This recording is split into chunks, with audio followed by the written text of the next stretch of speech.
ছেলের জন্য এই খাবারটা যখনই রান্না করি আমি নিজেই ২ চামচ খেয়ে ফেলি। জাস্ট এত মজা যে হয়। প্যানে সামান্য ঘি দিয়ে মানে পরিমাণ মতো ঘি দিয়ে আমি পরিমাণ মতো সুজি নিয়ে নিচ্ছি। গমের সুজি। আপনারা যেকোনো সুজি দিতে পারেন।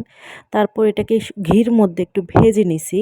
এরপর পানি দিয়ে সেদ্ধ করে নামানোর আগে একটা কলা ম্যাশ করে দিছি। জাস্ট মারাত্মক টেস্ট হয়।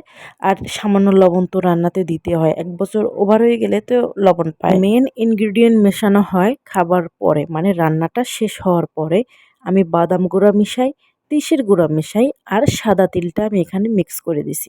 এইটাই একদম 100% যেমন স্বাদ দেয় তেমনই টেস্ট। তিসির মধ্যে প্রচুর ক্যালসিয়াম আছে আর বাদামের গুণাগুণ আর কি বলবো।